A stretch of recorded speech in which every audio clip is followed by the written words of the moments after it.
உலக தமிழர்களுக்கு வணக்கம். பொன்னியின் செல்வன்ல கல்கி ரொம்ப அழகா சோழர்களை பற்றி சொல்லியிருப்பாரு. அதே போல் சிவகாமியின் சபதத்திலையும் மாமல்லபுரம் பல்லவர்களை பற்றி ரொம்ப அழகாக சொல்லியிருப்பாரு.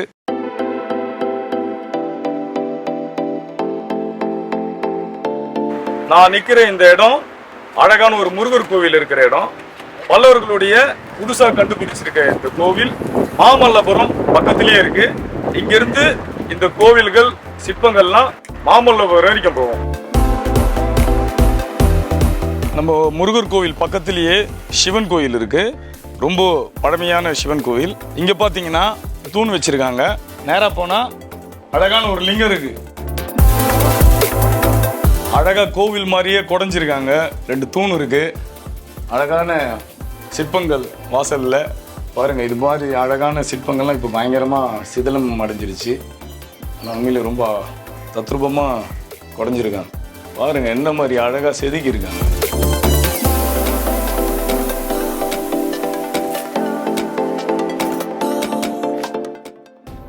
இங்கே ஒரு சின்ன கல் இருக்கு, பாறை. அதுலேயும் ரொம்ப அழகாக செதுக்கி வச்சுருக்காங்க. இதெல்லாம் பல ஆண்டுகளை கடந்து இன்னும் நிற்குது.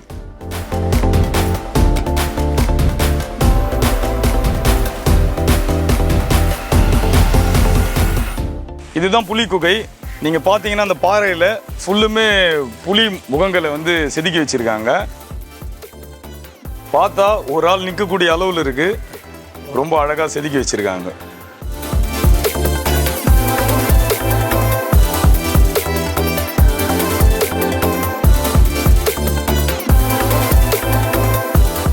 மாமல்லபுரம் சிற்பங்கள் ரொம்ப பிரபலமானது. அதனால் இந்த இடத்துல சிற்பக்கல்லூரி ஒன்று இருக்கு. அதுதான் இது.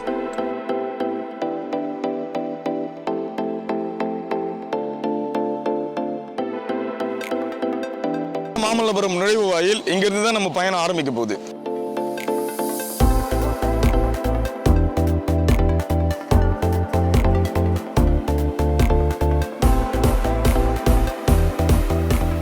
நம்ம உள்ள வந்த உடனே எனக்கு பின்னாடி ஒரு அழகான கோவில் இருக்கு. இதுதான் ஆரம்பம். பாருங்க அந்த கட்டிட கல்யாணம் ரொம்ப அழகா இருக்கு. இது பேரு முகுந்த நாயனார் கோவில்னு சொல்றாங்க.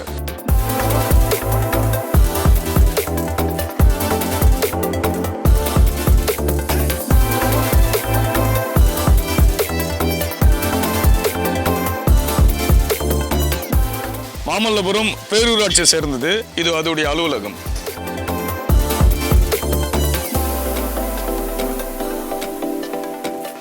மாமல்லபுரத்தில் ரொம்ப பிரபலமான தெரு இந்த ஒத்தவாட தெரு. இந்த தெரு மீனவ கிராமத்துக்கு போவோம். நேராக போனால் பீச் வந்துடும். வெளிநாட்டு பயணிகள் வர இடம் இந்த இடம் தான். பல ரெஸ்டாரண்ட்டுகள் உள்ள இருக்கு.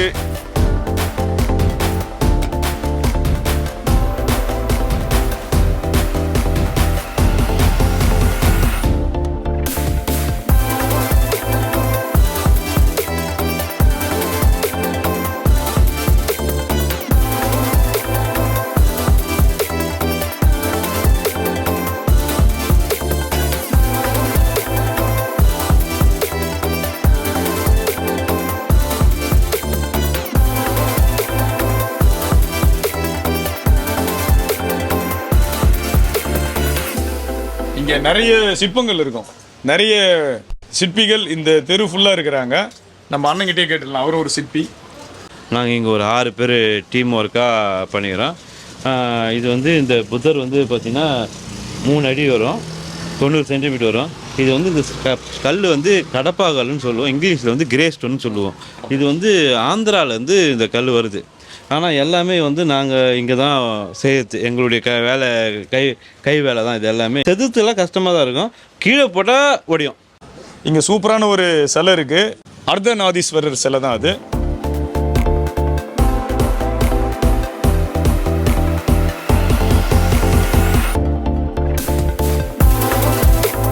இதுவும் சிவா பார்வதி தான். இது தனித்தனியாக இருக்குது. இது சிவன், இது பார்வதி.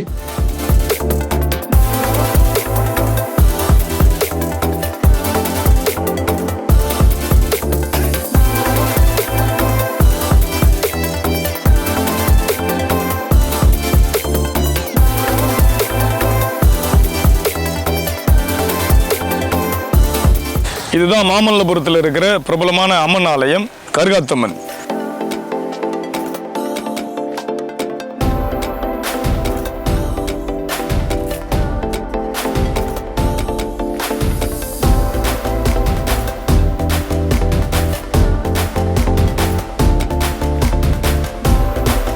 மாமல்லபுரத்தில் இருக்கிற மிக பிரபலமான பெருமாள் கோயில் ஸ்தலசயன பெருமாள் கோயில்.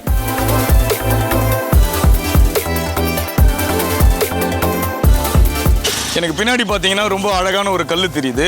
அந்த கல் எந்த பேலன்ஸ் இல்லாமல் அப்படியே நிற்குது.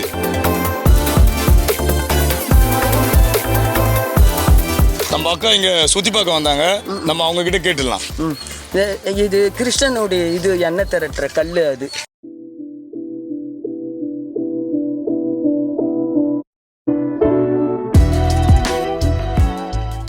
மாமல்லபுரத்திலே இந்த இடம் ரொம்ப ஒரு சிறப்பு மிக்க இடம். இதுக்கு பேர் அர்ஜுனன் தபஸ்ன்னு சொல்கிறாங்க. நீங்கள் பார்த்தீங்கன்னா மலையை ஒரு பகுதியை அவங்க குடஞ்சி செதுக்கி பண்ணியிருக்காங்க. ரொம்ப ஒரு அழகான சிற்பங்கள் இருக்கிற இடம். மகாபாரத கதைகளை அடிப்படையாக கொண்டு இந்த சிற்பங்கள்லாம் செதுக்கியிருக்காங்கன்னு சொல்கிறாங்க. நீங்கள் பார்த்தீங்கன்னா ரொம்ப அழகாக தெரியும். யானைகள், அப்புறம் அர்ஜுனன் தவம் பண்ணுற கோலங்கள் எல்லாமே ரொம்ப அழகாக இங்கே இருக்குது. இதுக்கு பேர் கிருஷ்ணர் மண்டபம் சொல்கிறாங்க, பஞ்சபாண்டவர் மண்டபம்னு சொல்கிறாங்க. பல்லவர் காலத்திலேயே இதுதான் பெரிய கோவிலாம்.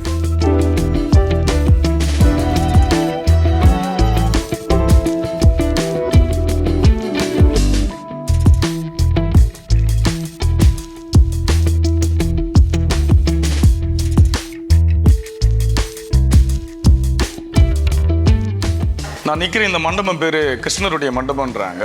பின்னாடி பார்த்தீங்கன்னா உங்களுக்கே தெரியும், ரொம்ப அழகான சிற்பங்கள் செதுக்கியிருக்காங்க. மாடுகள் இருக்குது, அந்த பக்கம் மாடு பால் கறக்கிற மாதிரி இருக்குது. நீங்கள் அப்படியே கொஞ்சம் தூரம் பார்த்தீங்கன்னா கிருஷ்ணர் தன் கையால் மலையை தூக்குற மாதிரி ஒரு காட்சி செதுக்கியிருக்காங்க. இந்த மலை கோவர்தன் மலையை அவர் தூக்குற மாதிரியான ஒரு காட்சி இது.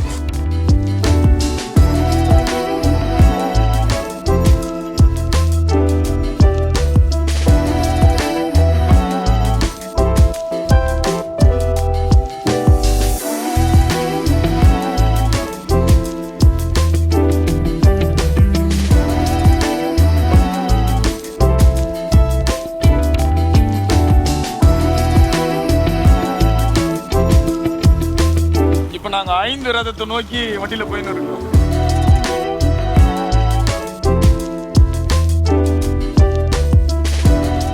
இதுதான் மாமல்லபுரத்தில் இருக்கிற ரொம்ப ஒரு புகழ்பெற்ற இடம்.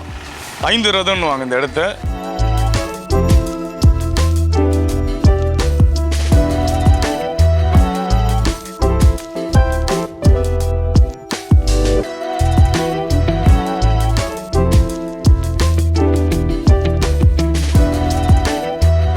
நம்ம 5 ரதத்தை தாண்டி வந்த உடனே அழகான நம்ம சாய்பாபா கோயிலும் ஒன்று இருக்கு. இதுதான் அது.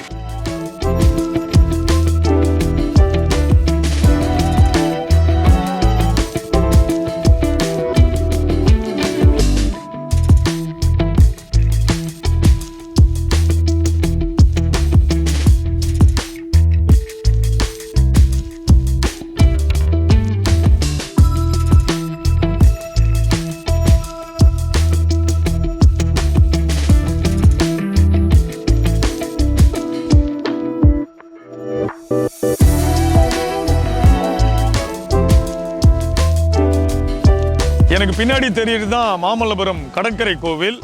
இன்னும் சில கோவில்கள் தண்ணிக்குள்ள இருக்கிறதா சொல்றாங்க. ஆனா இப்போதைக்கு இந்த அழகான கோவில் மட்டும்தான் பல்லவர் காலத்துது இந்த கடற்கரையில் இருக்கு.